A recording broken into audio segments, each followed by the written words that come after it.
ഒരു പെണ്ണ് കാണൽ ചടങ്ങ് ഇല്ലാതിരുന്നത് കൊണ്ട് നാട്ടു നടപ്പനുസരിച്ച് ഇങ്ങനെ ഒരെണ്ണം നടക്കട്ടെ. എന്നാലും ഇത്രയും വേഗം പണം ഒപ്പിച്ചു കളയുമെന്ന് ഞാൻ പ്രതീക്ഷിച്ചില്ല. അന്ന് ജിമ്മിച്ചന്റെ അമ്മച്ചി 50 പവനും 10 ലക്ഷവും ചോദിച്ചപ്പോ നടക്കുമെന്നേ ഞാൻ കരുതിയില്ല. എവിടുന്ന് ഒപ്പിച്ചത്? ഇപ്പൊ ഒരു പരിപാടി ഉണ്ട് ആശാനെ. ഒരു പെണ്ണിനെ കണ്ട് ഇഷ്ടപ്പെട്ടു കഴിഞ്ഞാൽ അതിനെ സ്വന്തമാക്കാൻ വേണ്ടി എന്ത് നഷ്ടവും സഹിക്കും. വീട്ടുകാർ വലിയ സ്ത്രീധനമൊക്കെ ചോദിച്ചാലും ആ ഉത്തരവാദിത്വം കൂടി ആമ്പിള്ളേരങ്ങ് ഏറ്റെടുക്കും. സ്വന്തം വീട്ടുകാർ പോലും അറിയാതെ കാര്യങ്ങളങ്ങ് നടത്തും.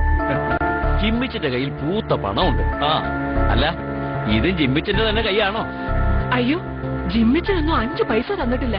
ഇതൊക്കെ എന്റെ മോളുടെ മിടുക്ക.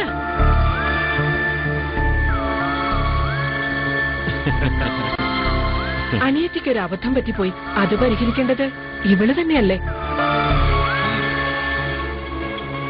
എന്റെ ജോലി ഉപേക്ഷിച്ചിട്ട് ഞാൻ ഉണ്ടാക്കിയ പണമായിരുന്നു.